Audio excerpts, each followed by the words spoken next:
Oh, Katie wants to be in the video. Hi Internet, I want to show you how we're going to rig up my favorite camera. It's my cat. It's my cat. Hi Katie. It's a kitty. Okay, you want to get going? Or you want to stay? Okay, you want to go. Okay, bye.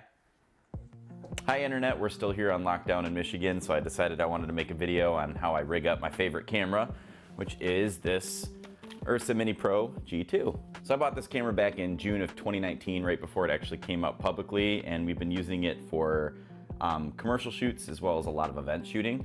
So this build that I have here is really based on the best way I can keep things tight, compact, get good sound, be in closed spaces, and not really impede anybody.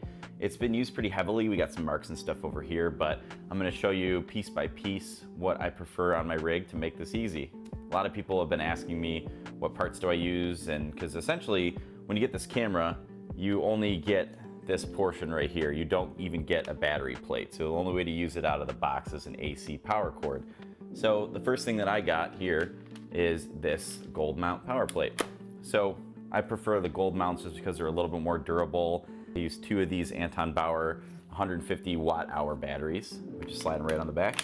In terms of media, currently I'm using these 256 gigabyte Cfast cards from Cinemapro.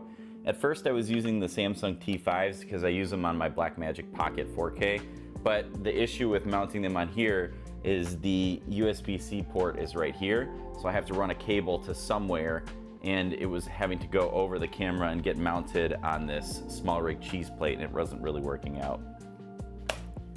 So the Cfast cards are just a way of having something that's nice and tight and stored, and these ones are relatively cheap. I think they're about $160 on Amazon. The Smallrig side plate has another rosette on it, so you can attach your handle up front a little bit more, or you can attach a Dogbone like I did here to extend the handle.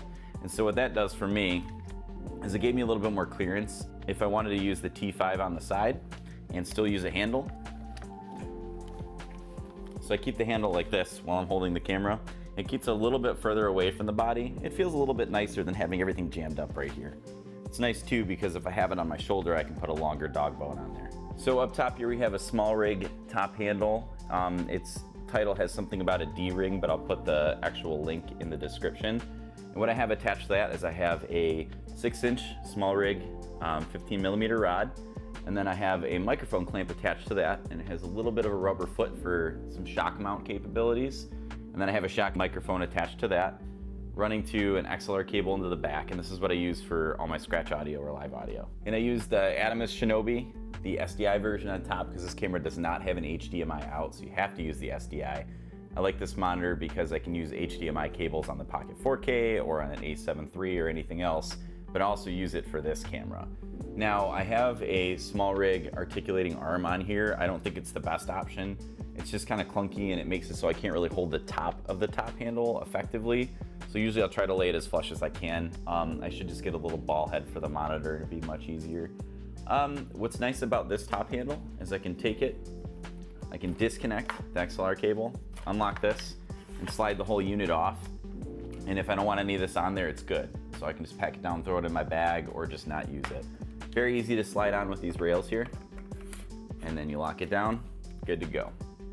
What's nice about this top handle assembly as well is the base plate has two rod holders on it. So if I want to handheld and put a follow focus, I can attach a rod to the top, put the follow focus on the top, and still be good to go. I keep everything inside of a Pelican 1510 case. It packs down nicely. I use the pull apart foam on the inside to get a perfect fit for all of my gear. I do travel quite a bit with this camera, and the 1510 is carry-on sized. So I will typically put my camera inside of the 1510 with all the accessories, and then also put my lenses and everything else in a backpack. So I usually don't check bags when I'm traveling for work. So that's it for the Ursa Mini Pro G2. I've had this camera for about a year, and I do plan on making a video about my thoughts and who I personally think it's for, why I went with this camera over something like a Red Dragon 6K or waiting for a Komodo.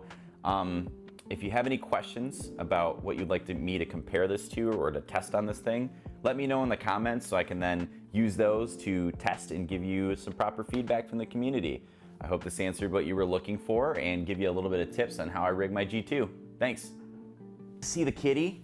You guys want to see the doggy? Want to see the doggy? This is Striper. She's got one eye and it doesn't work that great. Say hi, Striper. Hi. Hi. Who's that?